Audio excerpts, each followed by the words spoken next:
Mereka benar-benar tertawa ketika aku masuk ke ruang sidang itu. Putriku sendiri, Ayu, dan suaminya Arman, duduk di sana dengan setelan mahal mereka, terkikik seperti anak sekolah ketika melihatku melangkah masuk dengan tas tangan tuaku dan sepatu yang pantas. Arman bahkan menyenggol pria di sebelahnya, mungkin membuat lelucon tentang wanita tua yang bingung yang mengira dia bisa membela diri sendiri. 6 bulan lalu, suamiku Joko meninggal dunia dan mewariskan segalanya kepadaku.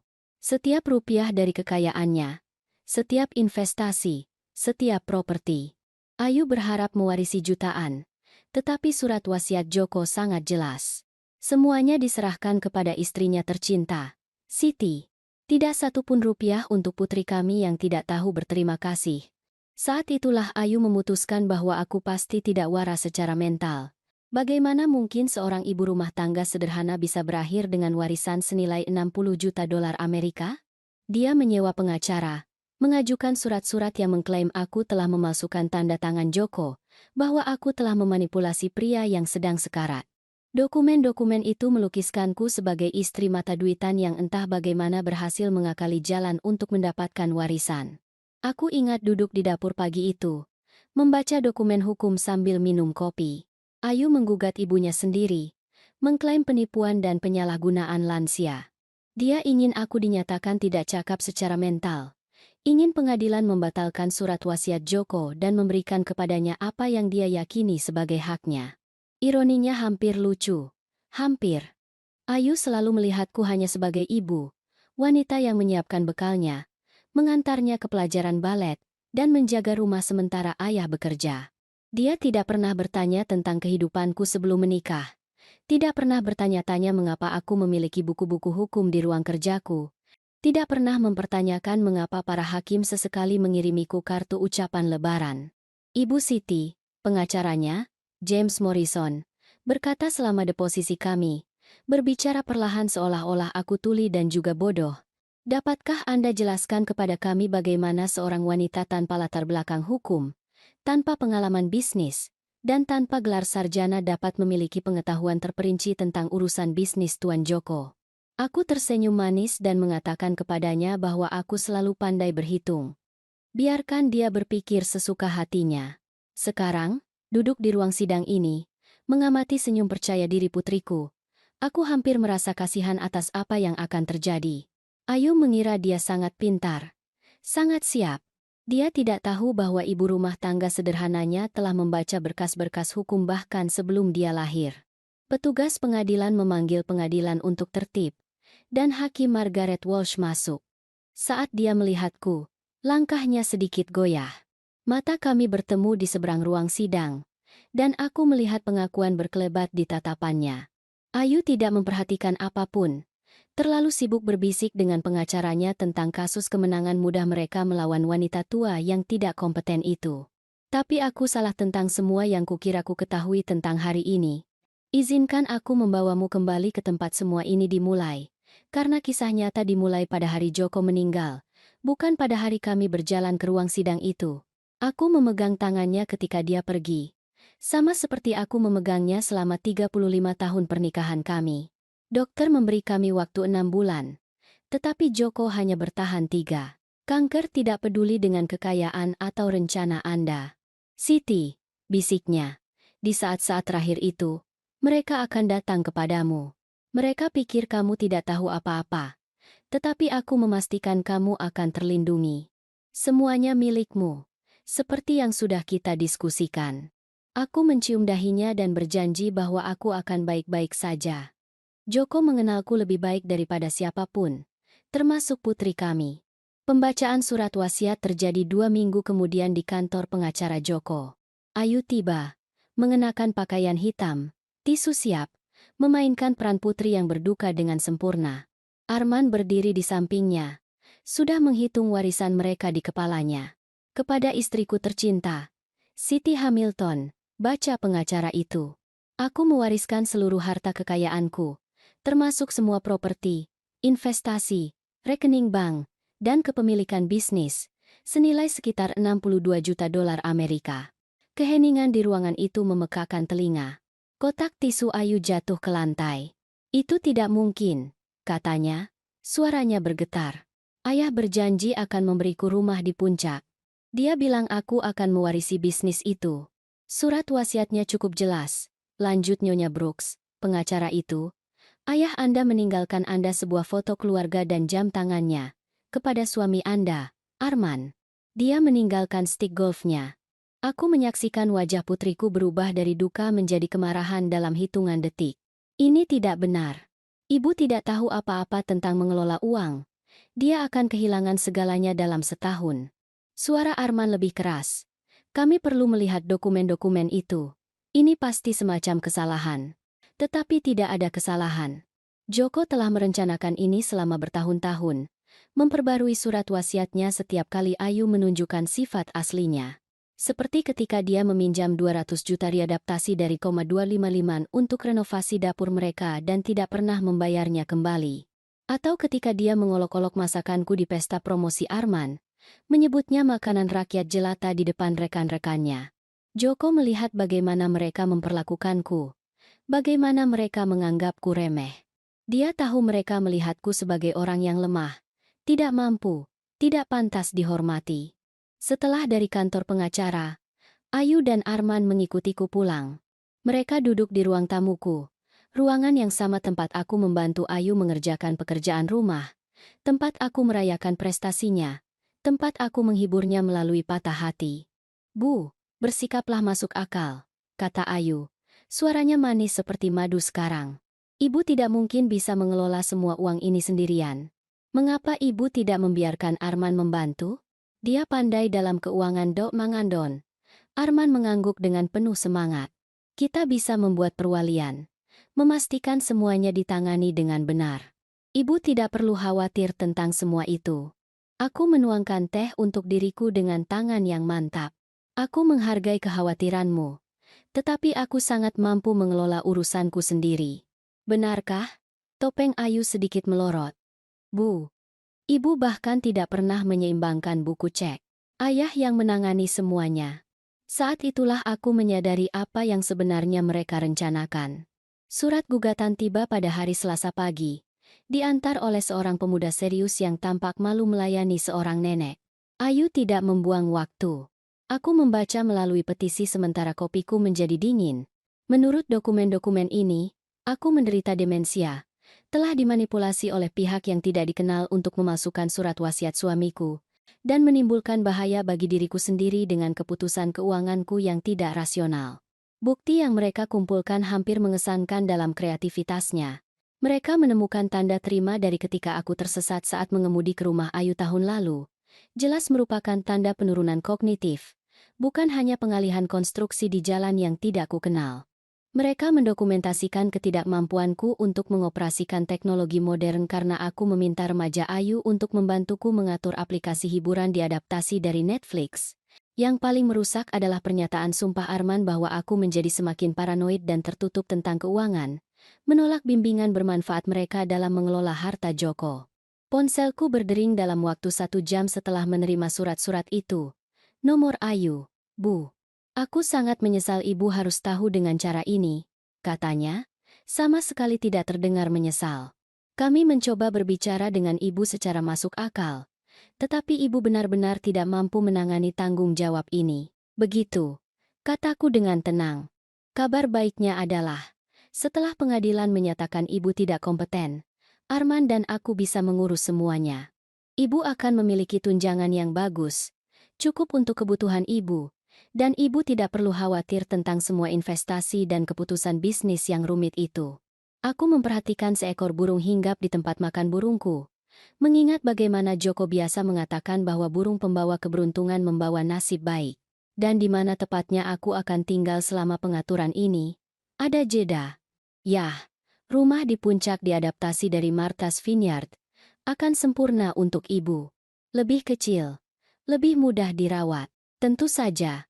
Kami akan mengambil rumah utama, karena kami memiliki lebih banyak kewajiban keluarga dolahar-dolahan. Tentu saja mereka akan melakukannya. Ayu, apakah kamu benar-benar percaya aku tidak waras secara mental? Bu, ini bukan tentang kepercayaan. Ini tentang kenyataan. Ibu menikah dengan ayah ketika ibu berusia 25 tahun dan tidak pernah memiliki karier. Ibu tidak mengerti bisnis atau hukum atau manajemen uang. Warisan ini terlalu banyak untuk seseorang dengan latar belakang ibu. Seolah-olah 30 tahun pernikahan dan menjadi ibu telah menghapus semua yang telah aku capai sebelumnya. Aku mengerti kamu telah menyewa James Morrison untuk mewakilimu, kataku. Bagaimana ibu tahu? Dia menahan diri. Lihat. Ini persis maksudku. Ibu menjadi paranoid, curiga. Itu tidak sehat. Setelah kami menutup telepon, aku duduk di ruang kerja Joko, dikelilingi oleh buku-buku dan penghargaan-penghargaannya. Di mejanya ada foto dari hari pernikahan kami. Aku dalam gaun putih sederhanaku. Dia menatapku seolah aku memegang semua jawaban di dunia. Joko tahu hari ini akan datang. Dia sudah mencoba memperingatkanku bahwa Ayu dan Arman melihatku sebagai orang yang lemah. Melihat pernikahan kami sebagai transaksi bisnis di mana aku tidak menyumbangkan nilai apapun. Aku membuka laci meja dan mengeluarkan amplop yang Joko berikan kepadaku 2 tahun lalu. Ketika mereka datang untukmu, katanya, dan mereka akan datang untukmu. Buka ini. Di dalamnya ada kartu nama dan catatan tulisan tangan Joko. Siti, hubungi Margaret Walsh. Dia ingat kamu. Margaret Walsh, Hakim Pengadilan Tinggi. Nama itu tampak familiar, tetapi aku tidak bisa mengingatnya. Aku tidak tahu apa yang akan terjadi selanjutnya. Aku memutuskan untuk mengunjungi Ayu sekali lagi sebelum perang hukum ini dimulai dengan sungguh-sungguh. Mungkin, hanya mungkin, aku bisa membuatnya mengerti apa yang dia lakukan pada keluarga kami. Rumah mereka adalah segalanya yang bukan milikku. Modern, dingin, mengesankan. Ayu mendekorasi ulang lagi sejak pemakaman Joko. Aku perhatikan. Perabotan baru, seni baru. Semuanya dibayar dengan uang yang mereka pinjam dari kami selama bertahun-tahun. Bu, kejutan sekali, kata Ayu. Meskipun nadanya menunjukkan itu bukan kejutan yang menyenangkan. Arman sedang bekerja. Bagus, pikirku. Percakapan ini perlu terjadi antara ibu dan anak. Aku duduk di ruang tamu mereka yang bersih, menerima kopi yang dia tawarkan lebih karena kebiasaan daripada keinginan. Ayu, kita perlu bicara tentang gugatan ini. Tidak ada yang perlu dibahas. Ibu sakit, Bu. Bahkan jika ibu tidak bisa melihatnya. Tindakan hukum ini adalah untuk perlindungan ibu sendiri. Aku tidak sakit, sayang. Aku berduka. Aku menyesuaikan diri, tetapi aku tidak waras. Dia duduk di seberangku. Ekspresinya campuran rasa kasihan dan frustrasi. Bu, kemarin ibu meneleponku menanyakan cara mentransfer uang antar rekening. Minggu lalu ibu tidak bisa mencari tahu cara membayar tagihan online. Ini bukan masalah penuaan biasa. Aku mempelajari wajah putriku, melihat rahang keras kepala Joko dan mata hijauku sendiri. Kapan dia menjadi begitu perhitungan? Ayu. Bagaimana jika aku memberitahumu bahwa aku berpura-pura? Dia berkedip. Berpura-pura apa? Berpura-pura tidak berdaya. Berpura-pura membutuhkan bantuan dengan hal-hal yang aku pahami dengan sempurna. Untuk sesaat, ketidakpastian berkelebat di wajahnya. Kemudian dia menggelengkan kepalanya. Bu, itu tidak masuk akal. Mengapa ibu berpura-pura bingung? Karena orang memperlakukanmu secara berbeda ketika mereka berpikir kamu lemah. Mereka memberitahumu hal-hal yang tidak akan mereka katakan kepada seseorang yang mereka anggap sebagai ancaman. Tawa Ayu tajam. Ancaman. Bu, ibu berusia 65 tahun. Ibu belum bekerja di luar rumah selama 30 tahun. Ancaman macam apa yang mungkin bisa ibu berikan? Aku berdiri, merapikan rokku. Jenis yang akan kamu ketahui. Apa maksudnya itu? Aku berhenti di pintu depan mereka. Tanganku di pegangan kuningan yang Joko kagumi ketika kami membantu mereka membeli rumah ini. Itu berarti, Ayu, bahwa kamu dan Arman telah membuat kesalahan perhitungan yang sangat serius tentang siapa yang sedang kalian hadapi. Bu, ibu menakutiku sekarang. Pembicaraan paranoid ini adalah alasan tepat mengapa kami mengajukan petisi. Aku berbalik padanya untuk terakhir kalinya. Aku mencintaimu, Ayu. Aku akan selalu mencintaimu. Tapi aku tidak akan membiarkanmu atau siapapun mencuri apa yang ayahmu kerjakan seumur hidupnya untuk dibangun. Mengemudi pulang, aku merasakan sesuatu yang belum aku alami selama bertahun-tahun. Bukan rasa takut, bukan kesedihan, tetapi antisipasi. Ayu mengira dia sedang memburu kelinci, tetapi dia akan menemukan bahwa dia telah memojokkan seekor serigala. Malam itu, aku melakukan panggilan telepon yang selama ini kutunda. Nomor di kartu nama Margaret Walsh berdering 2 kali sebelum suara yang akrab menjawab. Ruangan Hakim Walsh. Ini Siti Hamilton. Aku ingin berbicara dengan Margaret tentang kasus yang akan dia tangani di pengadilan. Ada jeda. Siti Hamilton. Maksudnya Siti Mitchell Hamilton. Ya. Mohon tunggu. Jeda lagi. Lebih lama kali ini. Lalu. Siti? Ya Tuhan. Benarkah itu kamu? Mereka tidak tahu. Aku telah mempersiapkan saat ini sepanjang hidupku. Margaret? Kataku ke telepon. 30 tahun kenangan membanjiri kembali. Ini benar-benar aku. Siti Mitchell. Seharusnya aku sadar ketika melihat nama itu di daftar perkara. Hamilton versus Hamilton. Putrimu menggugatmu. Aku bisa mendengar ketidakpercayaan dalam suaranya. Margaret Walsh adalah Margaret O'Brien ketika kami berada di sekolah hukum bersama di Harvard. Kami belajar bersama, berkompetisi bersama, lulus di kelas yang sama pada tahun 1982. Dia pikir aku wanita tua yang tidak kompeten yang tersandung pada kekayaan, kataku. Dia tidak tahu siapa aku dulu. Tawa Margaret sama seperti 40 tahun yang lalu. Siti si penghancur Mitchell. Tidak kompeten? Itu konyol. Apakah kamu ingat kasus Hartwell? Kamu menghancurkan 3 saksi ahli dalam satu sore. Aku memang ingat. Itu adalah kasus terbesarku sebelum aku pensiun. Sebelum aku bertemu Joko. Sebelum aku menjadi hanya ibu. Margaret, aku perlu menanyakan sesuatu padamu.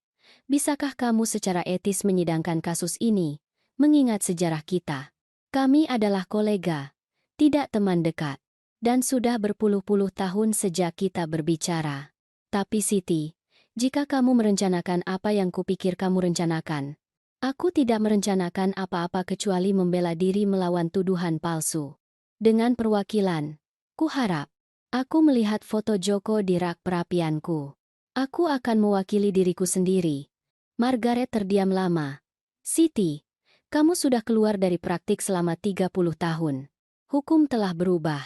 Apakah kamu yakin ingin melakukan ini? Aku telah menjaga lisensiku tetap aktif. Aku telah membaca hukum kasus. Mengikuti perubahan dalam prosedur hukum. Kebiasaan lama sulit dihilangkan. Pengacara putrimu adalah James Morrison. Dia bagus. Berpengalaman dalam hukum lansia. Aku tahu. Aku telah menelitinya sejak menerima gugatan itu. Dia telah memenangkan 80% kasus kompetensinya. Dia berspesialisasi dalam keluarga yang ingin menyatakan kerabat lansia tidak kompeten untuk mendapatkan kendali atas aset mereka. Kamu menyadari apa yang kamu hadapi. Aku berdiri dan berjalan ke ruang kerjaku, dikelilingi oleh buku-buku hukum yang tidak pernah aku singkirkan, studi kasus yang telah aku anotasi selama bertahun-tahun. Margaret, apakah kamu ingat apa yang Profesor Williams katakan? Jangan pernah biarkan mereka melihatmu datang Tien, tepat sekali. Setelah kami menutup telepon, aku menghabiskan malam meninjau file-file lamaku, kasus-kasus yang aku menangkan, strategi yang aku gunakan, persiapan metodis yang telah menjadikanku salah satu pengacara paling ditakuti di Pantai Timur. Ayu mengira dia berhadapan dengan seorang janda yang tidak berdaya. Besok, dia akan menemukan bahwa dia menghadapi Siti Mitchell, wanita yang tidak pernah kalah dalam kasus dalam 15 tahun praktik, wanita yang secara sukarela menjauh dari hukum untuk membesarkan putrinya, hanya untuk memiliki putri yang sama mencoba menghancurkannya. Aku mengeluarkan legal pad kuning dan mulai membuat catatan. Proses yang akrab membangun pembelaan kembali seperti mengendarai sepeda. Kasus Ayu sepenuhnya bergantung pada asumsi bahwa aku tidak waras secara mental. Tetapi kompetensi bukan hanya tentang usia atau kebingungan. Ini tentang memahami sifat dan konsekuensi dari keputusanmu. Dan aku mengerti persis apa yang aku lakukan. Morrison telah membuat satu kesalahan penting dalam petisinya. Dia melukiskanku sebagai korban manipulasi, menunjukkan bahwa pihak yang tidak dikenal telah memengaruhiku untuk memalsukan surat wasiat Joko. Tetapi surat wasiat Joko telah disaksikan oleh 3 orang dan disahkan oleh notaris. Tanda tangan telah diverifikasi oleh ahli tulisan tangan. Jadi, di mana dugaan pemalsuan ini? Aku tersenyum, membuat catatan lain. Morrison sedang mencoba peruntungan. Berharap aku akan panik dan menerima penyelesaian. Dia mengandalkan aku akan kewalahan oleh prosedur hukum. Takut untuk menyerah. Besok akan mengubah segalanya. Pagi hari penampilan pengadilan pertamaku. Aku berpakaian dengan hati-hati. Bukan dengan setelan desainer yang diharapkan Ayu, tetapi dengan gaun biru tua lamaku dengan sepatu yang pantas. Biarkan mereka berpikir sesuka mereka. Ayu dan Arman tiba di gedung pengadilan terlihat percaya diri. Morrison jelas telah memberitahu mereka bahwa ini akan menjadi sidang sederhana, hanya formalitas sebelum evaluasi kompetensi. Aku duduk sendirian di meja terdakwa. Tanpa pengacara di sampingku, tanpa tas kerja penuh dokumen, hanya seorang wanita tua dengan tas tangan, persis seperti yang mereka harapkan untuk dilihat. Hakim Walsh masuk, dan aku mengamati wajah Ayu untuk mencari pengakuan. Tidak ada. Margaret juga telah berubah selama bertahun-tahun. Rambut merahnya kini perak, bintik-bintiknya memudar, tetapi mata birunya yang tajam persis sama. Yang mulia, Morrison memulai. Berdiri dengan otoritas terlatih, ini adalah kasus langsung penyalahgunaan keuangan lansia dan potensi penipuan. Ibu Siti Hamilton, terdakwa, telah ditinggalkan warisan besar dalam keadaan yang dipertanyakan. Aku mendengarkan saat dia melukiskan gambarnya tentang diriku. Bingung, rentan, mudah dimanipulasi. Menurut Morrison, aku entah bagaimana memalsukan surat wasiat suamiku sendiri, meskipun tidak memiliki pengetahuan hukum atau pemahaman tentang hukum warisan. Penggugat meminta evaluasi kompetensi segera dan perwalian sementara untuk melindungi aset Ibu Siti Hamilton dari salah urus lebih lanjut. Hakim Walsh menatapku. Ibu Siti Hamilton, Anda mewakili diri sendiri dalam masalah ini? Aku berdiri perlahan, memainkan peran yang mereka harapkan. Ya, Yang Mulia. Saya tidak mampu menyewa pengacara. Ayu benar-benar menyeringai mendengar itu. Apakah Anda memahami sifat dari proses ini? Saya yakin begitu, Yang Mulia. Putri saya berpikir saya tidak cukup pintar untuk mengelola uang. Morrison keberatan. Yang Mulia, ini terlalu menyederhanakan tuduhan serius ketidakmampuan mental dan penipuan. Nampalun. Diterima. Ibu Siti Hamilton. Apakah Anda mengerti bahwa pengadilan diminta untuk menentukan apakah Anda memiliki kapasitas mental untuk mengelola urusan keuangan Anda? Ya, Yang Mulia. Dan apakah Anda ingin membantah tuduhan ini? Aku menatap langsung ke Ayu untuk pertama kalinya hari itu. Ya, Yang Mulia. Saya membantahnya. Hakim Walsh membuat beberapa catatan. Bapak Morrison, saya telah meninjau petisi Anda. Anda menuduh bahwa Ibu Siti Hamilton memalsukan surat wasiat suaminya yang telah meninggal? Tidak persis memalsukan, Yang Mulia, tetapi dimanipulasi untuk percaya bahwa dia berhak atas warisan yang seharusnya menjadi hak anak-anak. Begitu. Dan Anda memiliki bukti manipulasi ini. Morrison sedikit ragu. Kami percaya bukti akan muncul selama evaluasi kompetensi. Yang Mulia. Aku berdiri lagi. Yang Mulia. Bolehkah saya mengajukan pertanyaan? Margaret. Hakim Walsh mengangguk. Bapak Morrison, Anda mengklaim saya dimanipulasi untuk memalsukan surat wasiat suami saya. Tetapi surat wasiat itu disaksikan dengan benar, disahkan oleh notaris, dan diajukan. Apakah Anda menyarankan saksi dan notaris juga dimanipulasi? Morrison tampak kesal dengan interupsi itu. Yang Mulia, Ibu Siti Hamilton tidak memiliki pengetahuan hukum untuk memahami kompleksitas kasus ini. Sebenarnya, kataku dengan tenang, saya mengerti dengan sempurna. Anda berharap pengadilan akan menyatakan saya tidak kompeten berdasarkan usia dan jenis kelamin saya tanpa bukti nyata ketidakmampuan mental atau penipuan. Bukankah begitu, Bapak Morrison? Ruang sidang menjadi sangat sunyi. Ayu menatapku dengan mata lebar. Lebih lanjut, lanjutku. Hukum perdata mengatur bahwa diperlukan bukti yang jelas dan meyakinkan tentang ketidakmampuan. Anda telah memberikan kesaksian karakter dan spekulasi, tetapi tidak ada bukti medis, tidak ada evaluasi psikologis, tidak ada bukti konkret apapun. Morrison berdiri. Keberatan. Yang Mulia. Ibu Siti Hamilton jelas sedang dibimbing. Niandri malas. Hakim Walsh mengangkat alis. Oleh siapa? Bapak Morrison. Dia mewakili dirinya sendiri. Adat. Saat itulah aku memutuskan untuk berhenti berpura-pura. Aku meluruskan bahuku dan membiarkan 30 tahun kepura-puraan hati-hati jatuh seperti mantel tua. Yang Mulia, saya ingin mengajukan kredensial saya kepada pengadilan. Aku meraih tasku dan mengeluarkan kartu asosiasi advokat milikku. Saat ini dan berlaku. Siti Michelle Hamilton, anggota advokat sejak 1982, nomor lisensi 847293. Keheningan di ruang sidang itu memekakkan telinga. Mulut Ayu ternganga. Arman meraih lengannya, berbisik panik. Morrison tampak seperti baru saja ditampar. Hakim Walsh memeriksa kredensialku dengan ekspresi netral yang hati-hati. Ibu Siti Hamilton, mengapa Anda tidak menyebutkan latar belakang hukum Anda sebelumnya? Karena, Yang Mulia, saya ingin melihat persis tuduhan apa yang akan dilayangkan Bapak Morrison terhadap seseorang yang dia anggap bodoh secara hukum. Aku berbalik menghadap Morrison secara langsung. Anda telah menghabiskan 20 menit terakhir berargumen bahwa saya tidak memiliki kapasitas mental untuk memahami masalah keuangan sederhana, namun Anda tidak pernah repot-repot meneliti latar belakang saya. Morrison menemukan suaranya. Yang Mulia, ini tidak mengubah apa-apa. Ibu Siti Hamilton belum praktik hukum selama berpuluh-puluh tahun. Dia jelas telah dimanipulasi. Oleh siapa? Tanyaku. Suami saya yang sudah meninggal? Anda terus menyebut manipulator misterius ini, tetapi Anda tidak pernah mengidentifikasi mereka. Aku berjalan ke tengah ruang sidang, merasakan kepercayaan diri yang akrab kembali. Yang Mulia, saya berpraktik hukum pembelaan pidana selama 15 tahun. Saya berspesialisasi dalam kasus penipuan kompleks. Saya memahami perencanaan warisan, hukum perwalian, dan manajemen keuangan lebih baik daripada kebanyakan orang di ruangan ini. Ayu akhirnya berbicara. Suaranya bergetar. Bu, ibu tidak pernah memberitahuku bahwa ibu seorang pengacara. Aku menatap putriku dengan campuran kesedihan dan kekecewaan. Kamu tidak pernah bertanya, Ayu. Dalam 30 tahun, kamu tidak pernah sekalipun bertanya tentang hidupku sebelum aku menikah dengan ayahmu. Morrison panik sekarang.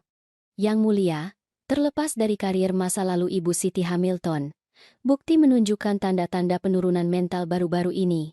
Bukti apa? Tantangku. Bahwa saya meminta cucu saya untuk membantu saya dengan aplikasi hiburan diadaptasi dari Netflix? Bahwa saya tersesat saat mengemudi ke rumah Ayu selama konstruksi jalan? Bapak Morrison, jika kesulitan teknis dan masalah navigasi menunjukkan demensia, setengah dari populasi di atas 50 tahun harus dinyatakan tidak kompeten. Hakim Walsh mencondongkan tubuh ke depan. Bapak Morrison, apakah Anda memiliki bukti medis yang mendukung klaim ketidaklayakan mental? Kami meminta evaluasi neurologis penuh. Berdasarkan alasan medis apa? Morrison mengacak-acak kertasnya. Jelas tidak siap untuk giliran ini. Berdasarkan observasi perilaku dari anggota keluarga. Aku hampir tertawa. Yang Mulia, putri saya mengamati saya meminta bantuan dengan tugas-tugas yang sepenuhnya mampu saya tangani sendiri. Saya ingin melihat bagaimana mereka akan memperlakukan seseorang yang mereka anggap tidak berdaya. Dan apa yang Anda temukan, Ibu Siti Hamilton? Aku menatap langsung ke Ayu, melihat rasa sakit dan kebingungan di matanya. Saya menemukan bahwa putri saya sendiri melihat saya sebagai penghalang bagi warisannya, bukan sebagai seseorang yang pantas dihormati. Morrison melakukan upaya putus asa terakhir. Yang Mulia, Ibu Siti Hamilton jelas mengatur seluruh skenario ini untuk membuat putrinya terlihat serakah. Ekspresi Hakim Walsh menjadi tegas. Bapak Morrison, apakah Anda menyarankan bahwa Ibu Siti Hamilton memanipulasi klien Anda untuk mengajukan gugatan sembrono? Perangkap itu menutup, dan Morrison berjalan tepat ke dalamnya. Selama istirahat, aku mengamati Ayu dan Arman berkerumun dengan Morrison di lorong. Ayu terus melirikku melalui pintu kaca. Wajahnya campuran kejutan dan sesuatu yang mungkin adalah rasa takut. Arman mondar-mandir. Teleponnya menempel di telinga. Aku menangkap fragmen percakapannya. Lebih rumit dari yang kita duga, dan perlu menilai kembali posisi kita. Mereka telah membangun seluruh kasus mereka berdasarkan asumsi bahwa aku adalah seorang ibu rumah tangga sederhana yang entah bagaimana tersandung pada kekayaan. Sekarang mereka berjuang untuk memahami siapa yang sebenarnya mereka hadapi. Morrison mendekatiku selama istirahat. Kepercayaan dirinya yang sebelumnya digantikan oleh rasa hormat yang hati-hati. Ibu Siti Hamilton, mungkin kita bisa membahas penyelesaian. Pakalan. Penyelesaian macam apa? Bapak Morrison. Putri Anda bersedia menarik petisi kompetensi dengan imbalan pembagian harta warisan yang lebih adil. Aku hampir tersenyum. Maksud Anda Ayu menginginkan warisannya. Setelah semua ini, Ibu Siti Hamilton. Sulit Anda memahami posisi putri Anda. Dia berharap mewarisi sesuatu yang signifikan dari ayahnya. Bapak Morrison, putri saya mewarisi sesuatu yang tak ternilai dari ayahnya. Keluarga yang penuh kasih, pendidikan yang sangat baik, dan setiap kesempatan untuk berkembang. Fakta bahwa dia memilih untuk menganggap remeh hadiah-hadiah itu tidak memberinya hak atas uangnya. Tapi 62 juta dolar Amerika adalah jumlah yang besar untuk dikelola satu orang sendirian. Apakah Anda mempertanyakan kapasitas mental saya lagi? Bapak Morrison, karena saya harus memperingatkan Anda, itu tidak berhasil dengan baik bagi Anda di sana. Topeng profesional Morrison sedikit melorot. Ibu Siti Hamilton, saya akan berterus terang. Klien saya sedang mempertimbangkan kembali pendekatan mereka. Mereka lebih suka menyelesaikan ini secara pribadi. Saya yakin mereka akan menyukai itu. Aku mengambil tasku. Tetapi kita sudah melewati titik penyelesaian pribadi. Klien Anda membuat ini publik ketika mereka mengajukan surat-surat yang mengklaim saya tidak waras secara mental. Sekarang mereka bisa menghadapi konsekuensi dari tuduhan mereka. Ketika pengadilan bersidang kembali, Morrison meminta penundaan untuk menilai kembali bukti. Hakim Walsh menolak permintaan itu. Bapak Morrison, Anda mengajukan petisi ini mengklaim urgensi karena dugaan kondisi mental Ibu Siti Hamilton. Anda tidak bisa sekarang mengklaim Anda butuh lebih banyak waktu untuk membangun kasus Anda. Ayu naik ke mimbar sebagai saksi utama mereka. Dan aku menyaksikan putriku berjuang untuk mendamaikan ibu yang dia pikir dia kenal dengan wanita yang baru saja mengakali pengacaranya. Ibu Ayu Brooks, Morrison memulai. Tolong jelaskan perilaku ibumu setelah kematian ayahmu. Suara Ayu tidak yakin sekarang. Dia tampak bingung tentang masalah keuangan. Dia mengajukan pertanyaan kepadaku tentang perbankan, tentang investasi, PND. Apakah pertanyaan-pertanyaan ini mengkhawatirkan Anda? Saat itu, ya? Tapi sekarang saya bertanya-tanya apakah dia terhenti, menatapku. Apakah apa? Ibu Ayu Brooks. Jika dia sedang menguji saya entah bagaimana. Morrison tampak seperti ingin keberatan dengan saksinya sendiri.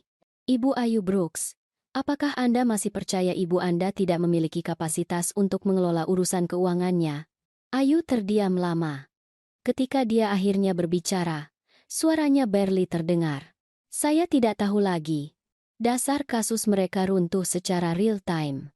Malam itu, Ayu meneleponku di rumah. Suaranya berbeda, lebih kecil, lebih muda, seperti gadis kecil yang biasa merangkak ke tempat tidurku saat badai petir. Bu, kita perlu bicara. Aku mendengarkan. Ayu, mengapa ibu tidak pernah memberitahuku bahwa ibu seorang pengacara? Mengapa ibu tidak memberitahuku tentang karier ibu? Aku duduk di ruang kerja Joko, dikelilingi oleh buku-buku hukum yang tidak pernah tega kudonasikan. Karena ketika kamu lahir, kamu menjadi lebih penting daripada karier apapun. Aku ingin menjadi ibumu, bukan pengacaramu. Tapi ibu menyerahkan segalanya untukku. Tidak, sayang, aku memilihmu. Ada perbedaannya. Ayu menangis sekarang. Aku minta maaf, Bu. Aku sangat menyesal. Aku pikir Arman bilang ibu tidak mengerti uang, bahwa ibu akan kehilangan semua yang ayah kerjakan. Dan kamu mempercayainya karena kamu ingin mempercayainya. Lebih mudah untuk berpikir aku tidak kompeten daripada mempertimbangkan bahwa ayahmu membuat pilihan yang sadar. Mengapa ayah tidak meninggalkan apapun untukku? Apa yang aku lakukan salah? Rasa sakit dalam suaranya menghancurkan hatiku. Tetapi dia perlu mendengar kebenaran. Ayu. Ayahmu sangat mencintaimu, tetapi dia juga melihat bagaimana kamu dan Arman memperlakukan uang. Kamu meminjam tanpa membayar kembali, menghabiskan tanpa mempertimbangkan konsekuensi. Dia tahu bahwa memberimu jutaan hanya akan memungkinkan perilaku itu. So dia menghukumku dengan memberikan semuanya kepada ibu. Dia mempercayaiku untuk membuat keputusan yang tepat tentang masa depan keluarga kita, termasuk keputusan tentang kamu dan Arman. Ada jeda yang panjang. Apa maksudnya itu? Artinya uang tidak pernah menjadi intinya, Ayu. Intinya adalah mengajarimu bahwa cinta tidak diukur dalam rupiah, dan rasa hormat tidak opsional hanya karena seseorang tampak rentan. Bu, bisakah kita memperbaiki ini? Bisakah kita membatalkan gugatan dan memulai kembali? Aku menutup mataku, merasa lelah tiba-tiba. Ayu, besok Arman akan memintamu untuk terus berjuang. Dia akan meyakinkanmu bahwa aku memanipulasi seluruh situasi ini, bahwa aku membuatmu terlihat bodoh dengan sengaja. Bagaimana ibu tahu itu? Karena aku telah mengawasinya selama 7 tahun pernikahan dengan putriku. Arman melihat tanda dolar, bukan keluarga. Pertanyaannya adalah, apa yang akan kamu pilih? Sambungan menjadi sunyi kecuali tangisan lembut Ayu. Aku mencintaimu, Bu. Aku juga mencintaimu, sayang. Tetapi cinta tidak cukup lagi. Kita membutuhkan rasa hormat, kejujuran, dan kepercayaan. Sampai kamu siap memberiku hal-hal itu, kita tidak bisa melangkah maju. Setelah aku menutup telepon, aku bertanya-tanya apakah aku terlalu keras. Tetapi 30 tahun memungkinkan hak Ayu telah membawa kami ke konfrontasi ruang sidang ini. Terkadang cinta berarti menetapkan batasan, bahkan ketika itu menyakitkan. Pagi berikutnya membawa kejutan. Alih-alih Ayu dan Arman datang bersama, Ayu datang sendirian. Dia tampak kelelahan, seperti dia tidak tidur. Arman tiba 20 menit kemudian dengan pengacara yang berbeda, seseorang yang lebih muda, lebih agresif. Dia malah meningkatkan keadaan alih-alih mundur. Pengacara baru itu, David Chen, segera meminta diskusi sampingan dengan Hakim Walsh. Aku tidak bisa mendengar percakapan itu. Tetapi Morrison tampak tidak nyaman, dan Chen memberi isyarat dengan liar. Ketika mereka kembali, Chen memiliki strategi baru. Yang mulia, kami mengubah petisi kami. Kami sekarang menuduh bahwa Ibu Siti Hamilton sengaja menipu keluarganya tentang kondisi mentalnya untuk memanipulasi mereka agar mengajukan gugatan ini, membuktikan dia tidak layak mengelola harta warisan yang besar. Itu sebenarnya cerdas. Dengan cara yang licik. Alih-alih mengklaim aku tidak kompeten, mereka mengklaim aku terlalu manipulatif. Hakim Walsh tampak skeptis. Bapak Chen, Anda berargumen bahwa Ibu Siti Hamilton secara bersamaan tidak waras secara mental dan cukup licik secara mental untuk mengatur jebakan hukum yang rumit. Kami berargumen bahwa perilakunya menunjukkan keterputusan yang mengkhawatirkan dari kenyataan dan hubungan. Yang mulia, aku berdiri. Yang mulia, bolehkah saya menanggapi teori baru ini? Silakan, Ibu Siti Hamilton. Bapak Chen tampaknya berargumen bahwa membela diri melawan tuduhan palsu membuktikan saya tidak layak membela diri. Ini adalah logika melingkar yang terbaik. Chen membalas. Ibu Siti Hamilton sengaja menyesatkan keluarganya tentang kemampuannya, kemudian menggunakan kekhawatiran alami mereka terhadap mereka. Kekhawatiran alami. Aku membiarkan suaraku terdengar di seberang ruang sidang. Bapak Chen, putri dan menantu saya, tidak menyatakan kepedulian atas kesejahteraan saya. Mereka menyatakan kepedulian atas warisan mereka. Ada perbedaan yang signifikan. Aku berbalik menghadap Ayu, melihatnya meringis mendengar kata-kataku. Jika Ayu menelepon dan berkata, Bu, aku khawatir tentang ibu. Bisakah kita mendapatkan pemeriksaan medis untuk ibu? Itu akan menjadi kepedulian. Jika dia berkata, Bu, izinkan aku membantu ibu mengatur keuangan ibu. Itu akan menjadi dukungan. Sebaliknya, dia mengajukan surat-surat hukum yang mengklaim saya tidak waras secara mental tanpa pernah berbicara dengan dokter saya, teman-teman saya, atau orang lain yang berinteraksi dengan saya secara teratur. Hakim Walsh mengangguk sedikit. Bapak Chen, apakah Anda memiliki bukti medis yang mendukung klaim ketidaklayakan mental? Kami memiliki kesaksian keluarga tentang perilaku yang mengkhawatirkan. Perilaku yang kini dijelaskan Ibu Siti Hamilton sebagai tes yang disengaja terhadap karakter keluarganya. Chen kehilangan pijakan dengan cepat. Yang mulia, kesaksian Ibu Siti Hamilton sendiri membuktikan dia manipulatif dan menipu, atau cerdas dan berhati-hati, jawab Hakim Walsh dengan nada kering. Aku bisa melihat saat Chen menyadari strategi barunya menjadi bumerang. Ayu menatap lantai, dan wajah Arman merah karena marah. Saat itulah segalanya berubah. Yang mulia, kataku, berdiri perlahan. Saya ingin mengajukan bukti tambahan kepada pengadilan. Aku meraih tasku dan mengeluarkan folder Manila yang telah aku simpan untuk saat ini. Ini adalah catatan keuangan yang menunjukkan setiap rupiah yang telah dipinjam Ayu dan Arman dari suami saya dan saya selama 7 tahun terakhir. Chen melompat. Keberatan. Yang mulia. Bukti ini tidak diungkapkan selama penemuan. Bapak Chen, kata Hakim Walsh, dengan geli yang hampir tidak terselubung. Ibu Siti Hamilton mewakili dirinya sendiri. Aturan bukti agak longgar untuk pihak yang membela diri sendiri, terutama ketika menanggapi petisi yang diubah yang diajukan pada hari persidangan. Aku menyerahkan salinan kepada panitera pengadilan. Yang mulia, ini menunjukkan pola ketergantungan keuangan berjumlah lebih dari 2 miliar rupiah. Diadaptasi dari 2 laman, nolan. Tidak ada yang pernah dilunasi. Wajah Ayu memutih. Arman meraih lengannya, berbisik dengan mendesak. Lebih lanjutku. Saya memiliki rekaman percakapan antara Ayu dan Arman dari bulan lalu, membahas rencana mereka untuk membuat saya dinyatakan tidak kompeten sehingga mereka akhirnya bisa mendapatkan kendali atas uang ibu. Ruang sidang meledak. Chen berteriak keberatan. Arman berdiri, dan Ayu tampak seperti akan pingsan. Hakim Walsh mengetuk palunya. Tertib, Bapak Chen. Saya akan mendengar keberatan Anda. Yang mulia, rekaman ini diperoleh tanpa persetujuan. Itu tidak dapat diterima. Aku tersenyum. Sebenarnya, Bapak Chen, negara kami diadaptasi dari Massachusetts adalah negara persetujuan satu pihak untuk rekaman. Karena percakapan itu terjadi di rumah saya dengan pengetahuan dan persetujuan saya, itu sangat dapat diterima. Yang mulia, Chen mencoba dengan putus asa. Ini jelas sebuah jebakan DNA. Ya, aku setuju. Benar-benar jebakan. Saya menyiapkan situasi di mana putri dan menantu saya mengungkapkan motivasi mereka yang sebenarnya, sama seperti saya menyiapkan asumsi mereka tentang kapasitas mental saya untuk mengungkapkan prasangka mereka. Hakim Walsh mencondongkan tubuh ke depan. Ibu Siti Hamilton, apakah Anda merencanakan seluruh skenario ini? Yang mulia, saya tahu Ayu dan Arman pada akhirnya akan menantang warisan saya. Suami saya memperingatkan saya bahwa mereka akan melakukannya. Jadi ya, saya bersiap untuk kemungkinan ini. Tinain. Aku menatap langsung ke Ayu, yang menangis sekarang. Saya berharap saya salah tentangmu, sayang. Saya berharap kamu akan membuktikan bahwa saya salah.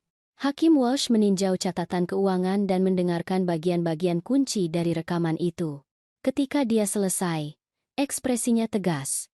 Bapak Chen, saya menolak petisi Anda secara keseluruhan. Ibu Siti Hamilton telah menunjukkan ketajaman mental dan pengetahuan hukum yang luar biasa.